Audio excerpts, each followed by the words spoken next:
Le mot diable est la traduction d'un mot grec, diabolos, que l'on retrouve dans les mots français diabolique, diable, etc. Il signifie littéralement le calomniateur ou l'accusateur, et c'est un titre de Satan lui-même, c'est le titre d'une seule personne. Il n'est normalement pas utilisé au pluriel. Ce à quoi nous avons affaire n'est pas Satan directement. Ce à quoi nous avons affaire sont correctement appelés des démons, ou des esprits mauvais. Le mot démon vient d'un mot grec daimonion qui a une très longue histoire dans la langue grecque. Il signifie une sorte d'être spirituel que les anciens considéraient comme mi-divin et mi-humain, et qui était normalement adoré ou propitié de certaines manières. En fait, la majorité des religions païennes, tout au long de l'histoire humaine, se sont centrées sur la reconnaissance des démons, et les tentatives de les apaiser, d'obtenir leur aide, ou de prévenir leur colère. Plus ou moins, c'est ainsi qu'on peut le résumer. L'autre expression utilisée de manière interchangeable dans le Nouveau Testament est l'expression « esprit mauvais » ou « esprit impur ». Quand je dis de manière interchangeable, dans les évangiles synoptiques, là où un écrivain utilisera le mot « démon » pour raconter la même histoire sur le même incident, un autre écrivain synoptique utilisera le mot « esprit mauvais » ou « esprit impur ». Ils sont interchangeables. Nous ne parlons pas de Satan lui-même, le prince du royaume des ténèbres. Nous ne parlons même pas des anges. Nous parlons d'êtres spirituels. Tel que je la comprends, ce ne sont pas des anges. Ce n'est pas essentiel pour votre délivrance de le savoir, mais j'observe certaines distinctions. Les anges ont leur habitat dans les lieux célestes. Les esprits mauvais sont liés à la terre. Les anges ont apparemment des ailes et volent. Les esprits mauvais n'ont apparemment pas d'ailes et marchent. Jésus a dit que les esprits impurs marchent dans les lieux arides, cherchant du repos.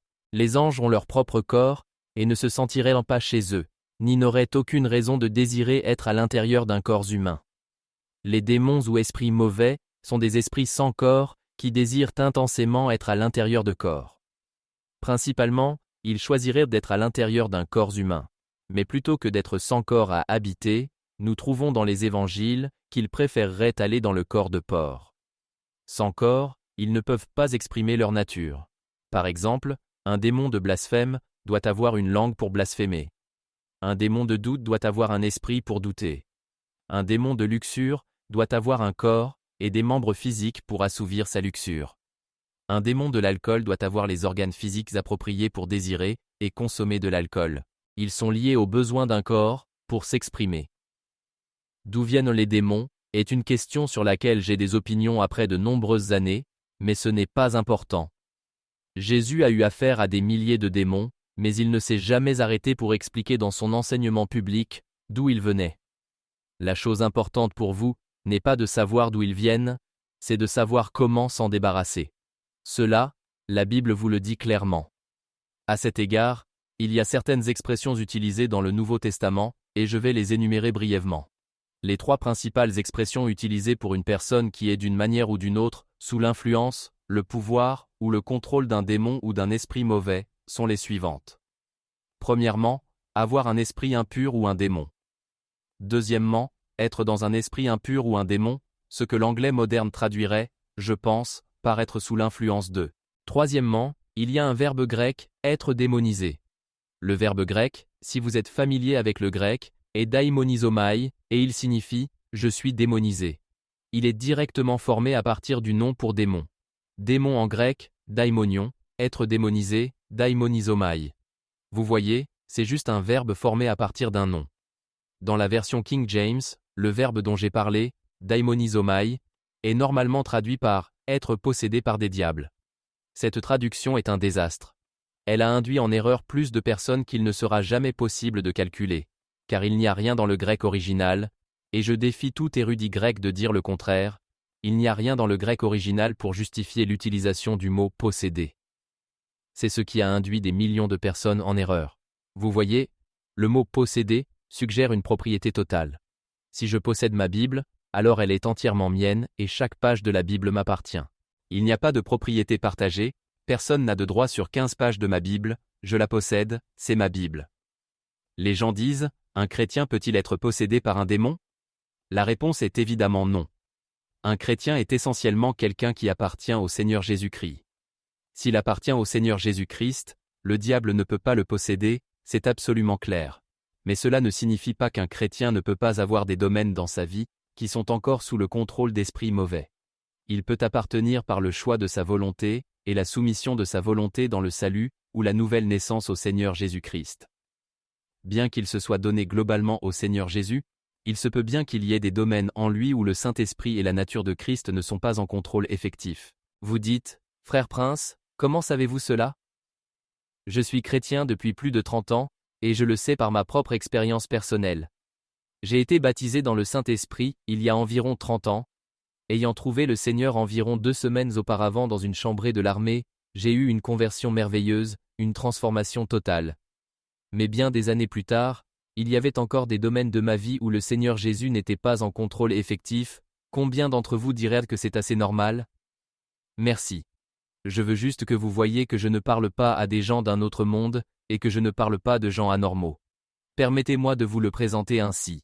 Je ne plaisante pas, et je ne me moque pas du tout de vous. Je veux que vous soyez sérieux. Je suis sérieux. Laissez-moi poser cette question à chacun d'entre vous. Combien d'entre vous diraient en levant la main, « Frère Prince, je crois avoir le Saint-Esprit » Loué soit le Seigneur. Très bien. Maintenant je ne me moque pas de vous. Si vous levez la main, je ne rirai pas de vous. Combien d'entre vous diraient de la même manière, « Frère Prince, je suis totalement contrôlé par le Saint-Esprit. » Gloire à Dieu. Merci. Eh bien, une personne a levé la main. Je loue Dieu pour cela. Je ne le remets pas en question. Chaque chrétien devrait être dans cet état. Mais nous savons tous que la plupart des chrétiens ne le sont pas encore. Beaucoup de gens pensent que le Saint-Esprit ne commencera une œuvre en vous, et ne vous bénira que lorsque vous serez parfait. N'est-ce pas stupide? Quand vous serez parfait, vous n'en aurez pas besoin. L'idée qu'il faut être parfait avant que le Saint-Esprit n'agisse et ne fasse des choses pour vous, c'est comme envoyer des jeunes gens à l'université, et que les professeurs viennent leur dire, « Maintenant, quand vous serez diplômés, nous commencerons à vous enseigner. Quand avez-vous besoin d'enseignement? Avant d'obtenir votre diplôme. Quand nous arriverons au ciel, nous aurons obtenu notre diplôme. Alors je ne sais pas si nous aurons besoin de tout cet enseignement.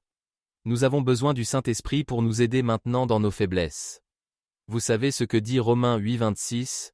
L'Esprit nous aide dans notre faiblesse. Les endroits où nous sommes faibles, les endroits où nous avons des problèmes, c'est justement là où nous avons besoin du Saint-Esprit. De même, les esprits mauvais, bien qu'ils ne puissent pas posséder un chrétien, peuvent s'installer ou résider et occuper certains domaines de leur personnalité. Pour illustrer cela par une expérience personnelle, j'ai été un prédicateur du plein évangile pendant un bon nombre d'années, mais j'avais divers problèmes internes. Je n'en mentionnerai qu'un seul, c'est un problème courant, c'était la dépression. J'étais sujet à des accès de dépression. Ils descendaient sur moi, me couvraient, et m'oppressaient, comme un grand nuage sombre et humide, s'installant sur moi, m'enfermant. J'avais un sentiment d'impuissance et de désespoir, c'était « les autres peuvent, mais toi tu ne peux pas ». J'étais conscient que je transportais cette pression avec moi où que j'aille. Et particulièrement, dans ma propre maison c'était très embarrassant pour moi de penser que je soumettais ma femme et mes enfants à la pression sous laquelle j'étais. J'ai essayé tous les moyens que je connaissais pour me débarrasser de cette dépression. J'ai jeûné, j'ai prié, je ne vois rien que je n'ai pas fait. La chose embarrassante était que plus je jeûnais, pire c'était. En fait, une de nos filles m'a dit un jour, « Papa, j'aimerais que tu arrêtes de jeûner parce que tu es pire quand tu jeûnes. » Eh bien, c'est embarrassant pour un prédicateur. C'était tout à fait vrai, parce que ce que le jeûne faisait, c'était de faire sortir la chose au grand jour. Cela ne la faisait pas sortir, mais cela la forçait à se manifester. Une autre chose que j'ai remarqué, c'est que lorsque je voulais vraiment servir Christ au maximum, c'était là que la pression était la plus forte. Mais quand je me contentais de suivre le courant et de ne pas faire trop d'efforts contre le royaume de Satan, la pression diminuait. Je ne trouvais pas de solution à cela jusqu'au jour où, en lisant Isaïe 61:3, j'ai lu cette phrase. « Un vêtement de louange, au lieu d'un esprit abattu, ou esprit de lourdeur. » Quand j'ai lu cette phrase, « l'esprit abattu », j'ai soudain compris, c'est ton problème. Ce n'est pas une attitude mentale, ce n'est pas une attitude psychologique, c'est une personne, un esprit qui te connaît. Immédiatement, j'ai vu une foule de vérités. J'ai vu que le même esprit avait troublé mon père la plupart du temps où je l'ai connu. C'était une sorte de fantôme familial, qui nous suivait de génération en génération. Je pouvais retracer son activité. J'ai réalisé qu'il me comprenait, qu'il connaissait mes pensées, et qu'il planifiait définitivement sa stratégie contre moi. Il avait un but suprême, m'empêcher de servir Christ efficacement. Je vais vous dire ceci concernant les démons. Leur quartier général est dans le royaume de Satan, et ils ont 2 ordres principaux par rapport à vous. Numéro 1. Vous éloigner de Christ.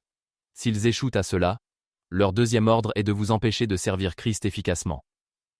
S'ils ne peuvent pas vous empêcher d'être chrétien, alors ils vous empêcheront d'être un chrétien efficace.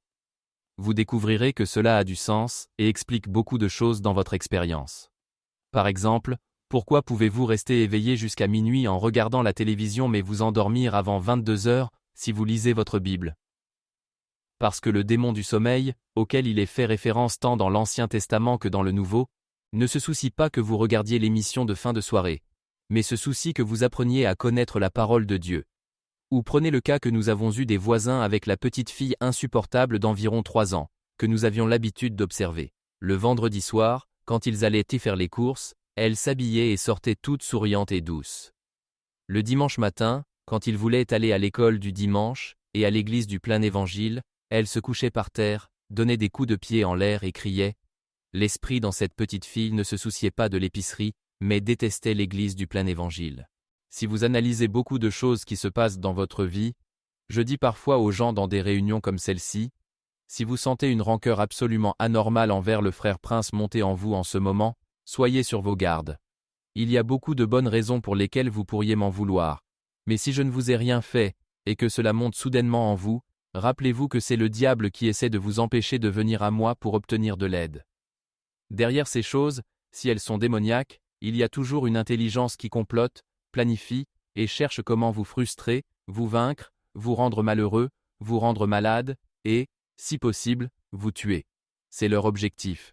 N'oubliez pas ce que Jésus a dit à propos du diable. Le voleur ne vient que pour dérober, égorger et détruire. C'est pourquoi il est là. Si vous le tolérez, c'est ce qu'il fait. N'oubliez pas. Si vous tolérez Satan dans n'importe quel domaine de votre vie, il est là pour voler, pour enlever les choses qui vous reviennent de droit. Votre paix d'esprit, votre innocence, votre santé, vos relations justes avec votre famille et vos voisins, votre prospérité, votre succès. Toutes ces bonnes choses qui sont vôtres en Christ, le diable cherchera à vous les voler. Deuxièmement, il est là pour vous tuer physiquement. De nombreux chrétiens meurent chaque année assassinés. Assassinés par le cancer, les tumeurs et toutes sortes de choses. Ils ne vivent pas leur durée de vie naturelle et normale, ils sont assassinés par le diable. Ensuite, la 3e chose qu'il fait aux non-sauvés, pas aux croyants, est de les tourmenter éternellement après la mort. C'est son programme. Jésus nous a avertis, il a dit d'être très clair sur pourquoi le diable vient, quels sont ses buts. Ils sont énoncés pour vous, voler, tuer, détruire. Si vous vous liez d'amitié avec lui, vous savez avec quel genre de personne vous vous êtes lié d'amitié. Maintenant, la question suivante est, quels sont les signes typiques de l'activité démoniaque chez une personne? Nous savons tous que nous avons une nature, du moins je l'espère, qui est encline au péché. Nous sommes nés rebelles. J'espère que vous le savez. Éphésiens 2:2. Nous sommes tous par nature des enfants de colère, parce que nous sommes des enfants de désobéissance. Adam n'a jamais engendré d'enfant avant d'être un rebelle. Chaque enfant qui a jamais été engendré d'Adam, et des descendants d'Adam, était un rebelle de naissance. Ce n'est pas mon but d'enseigner cela cet après-midi, c'est un autre message. Nous sommes nés avec une nature rebelle. Vous, mesdames, n'avez jamais eu à apprendre à aucun de vos enfants à être vilains, n'est-ce pas? Non, mais vous avez eu du mal à leur apprendre à être sages, dans la plupart des cas. Donc, nous avons une nature rebelle. Nous avons tendance à désirer faire la mauvaise chose. Le remède pour la nature rebelle n'est pas la délivrance. Le remède pour la nature rebelle est la croix. Notre vieil homme, cette vieille nature rebelle adamique, est crucifié avec Christ. Si vous avez juste affaire à la nature adamique, ne venez pas voir le frère Prince pour lui demander de chasser le vieil Adam, car ce n'est pas biblique. Cela ne peut pas être fait. Le seul remède pour le vieil Adam, c'est la croix. Ceux qui sont à Jésus-Christ ont crucifié la chair avec ses passions et ses désirs. C'est la solution de base au-delà de toutes les solutions, c'est la croix. Mais, en plus de la vieille nature adamique, des multitudes de gens ont le problème aggravé de ce que j'appelle les vautours qui s'accrochent à la carcasse. La carcasse, le vieil homme, les vautours, les esprits mauvais qui plantent leurs griffes et leurs becs dans cette vieille carcasse pourrissante et s'en nourrissent. Si c'est votre situation, en plus de la croix, vous pouvez avoir besoin du ministère de la délivrance. Le remède pour les esprits mauvais n'est pas de les crucifier, vous ne pouvez pas crucifier un esprit mauvais, c'est de les chasser. D'un autre côté, vous ne pouvez pas chasser le vieil homme. Vous devez le crucifier. Vous voyez, les remèdes correspondent aux besoins. Vous ne pouvez pas mélanger le remède pour le besoin opposé. Des multitudes de gens ont lutté vaillamment pour crucifier les démons. Cela ne fonctionne tout simplement pas. La Bible dit, considérez le vieil homme comme mort. C'est biblique, mais elle ne dit pas de considérer les démons comme morts, car ils ne sont pas morts, et ils ne mourront jamais. Maintenant, naturellement la question se pose. Frère Prince, si j'ai ce problème récurrent, persistant, perturbant, frustrant, comment savoir si c'est juste le vieil homme ou si c'est un esprit mauvais exploitant le vieil homme? Eh bien, sur le tableau noir, j'ai écrit là-haut au milieu « Activité des démons ». J'ai appris par expérience que ce sont les principaux moyens par lesquels les démons opèrent et manifestent leur présence, les choses qu'ils font habituellement. Nous allons y jeter un coup d'œil. Numéro 1. Ils séduisent. Antis. C'est la tentation. La Bible dit que chacun est tenté quand il est attiré et amorcé par sa propre convoitise. Il y a quelque chose en chacun de nous appelé convoitise, désir perverti. Mais il y a un agent qui joue sur la convoitise. C'est comme la souris, il y a quelque chose dans la souris qui aime le fromage, mais pour amener la souris dans le piège, il doit y avoir quelqu'un qui place le fromage juste là où il fera prendre la souris. Le séducteur, l'agent, c'est le démon. Il joue sur la convoitise, les désirs pervertis en vous et moi. L'une des activités de base des démons est la séduction. Personnellement, je ne crois pas que Satan descende des lieux célestes chaque fois que vous et moi avons besoin d'être tentés. Je crois qu'il a une armée multitudinaire très bien entraînée qui fait le travail pour lui contre nous tout le temps. Il dit, il y a un jeune homme qui vient d'entrer dans le ministère. Il pourrait être un danger. Démon, mettez-vous à ses trousses. Intéressez-le à une divorcée élégante, qui a environ 3 enfants et un passé pourri, et détournez-le, parce que sinon il va faire des dégâts. Vous voyez, c'est le morceau de fromage qui appâte le piège à souris. Ces esprits mauvais jouent sur quelque chose appelé désir sexuel à l'intérieur d'un jeune homme. C'est juste un exemple. L'activité suivante est d'asservir. Regardons cela particulièrement en référence au sexe. Tout d'abord, en ce qui concerne le sexe, je veux dire que le sexe n'est pas mauvais, contrairement à l'opinion de la plupart des chrétiens. C'est bon Dieu a créé l'homme sexuel, et après avoir tout créé, il a vu que tout ce qu'il avait créé était très bon, y compris le sexe. L'Église a une attitude totalement fausse et négative envers le sexe. Cependant, le sexe est aussi très puissant chez la plupart des personnes, et, par conséquent, le diable est assez intelligent pour savoir que s'il peut obtenir le contrôle dans le domaine sexuel, il a une mesure très importante de contrôle sur cette personne. La chose suivante que je veux dire à propos du sexe est que ce n'est pas un péché d'être tenté.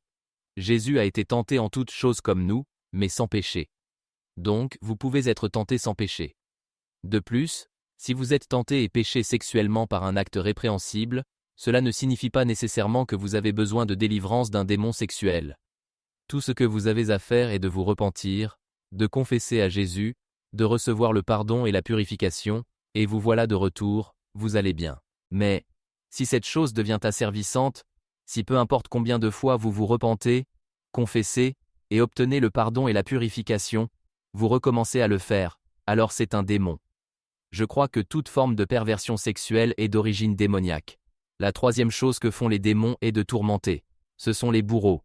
Dans Matthieu 18, il y a une parabole racontée à propos d'un serviteur, à qui on a pardonné 6 millions de dollars, et qui a refusé de pardonner 10 dollars à un compagnon de service. Je le mets en valeur moderne. Quand le maître a entendu parler de ce serviteur impitoyable, il a dit « Méchant serviteur ». Il était très en colère, et il a ordonné qu'il soit livré au bourreau, jusqu'à ce qu'il paie tout ce qu'il devait. Le dernier verset de cette parabole dit « C'est ainsi que mon Père céleste vous traitera, si chacun de vous ne pardonne pas à son frère de tout son cœur. » Qu'est-ce que c'est ainsi? Vous livrez au bourreau. Qui sont les bourreaux? Les démons. Dieu m'a éveillé à ce fait parce que j'ai eu des multitudes de chrétiens, des multitudes innombrables, venant à moi dans le tourment. Je me suis dit, Dieu, comment est-ce possible? Ce sont tes enfants.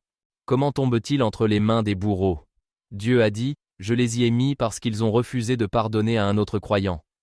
C'est ainsi que mon Père céleste vous traitera aussi. Il y a divers domaines de tourment. Il y a le tourment spirituel. Le démon de la peur est probablement le principal bourreau.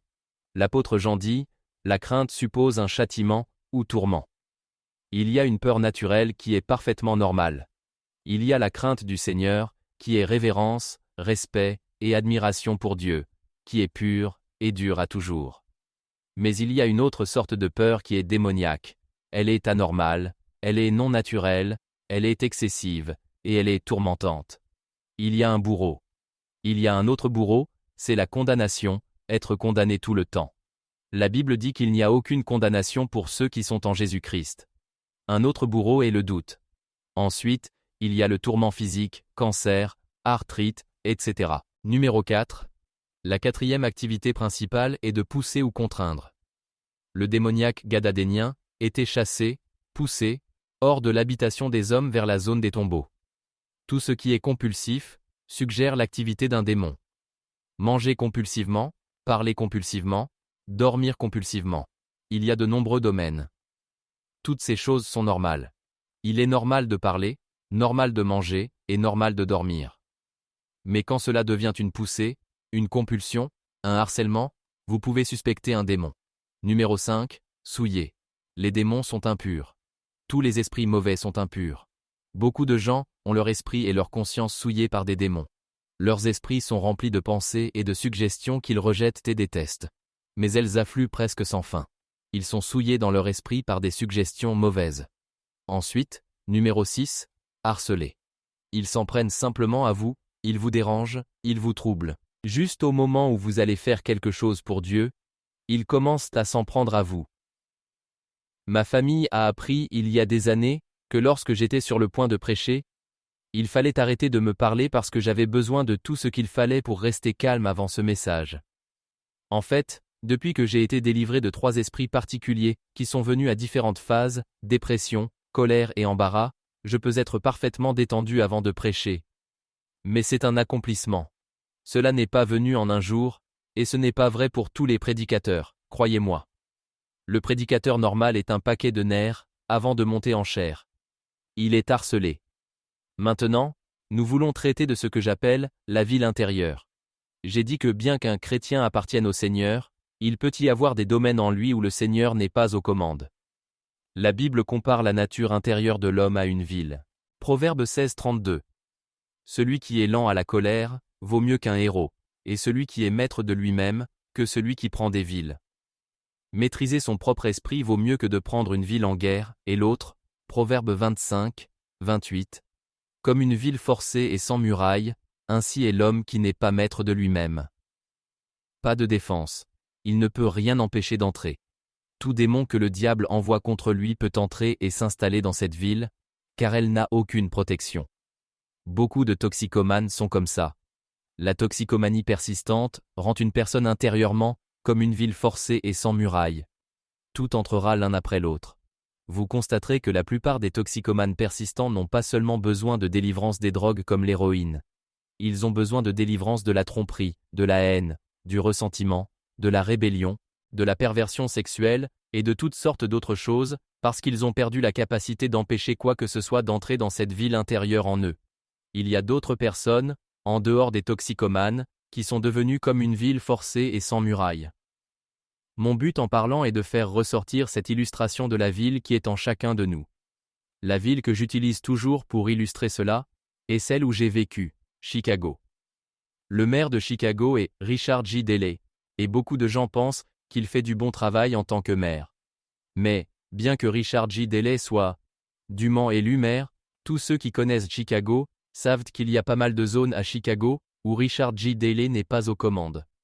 Il y a des zones à Chicago où même la police doit aller par deux en plein jour. Il y a d'autres zones de Chicago, et elles incluent certains domaines de la vie politique de la ville, qui sont dirigés par la mafia, bien que Daley soit le maire dûment élu. C'est comme un chrétien.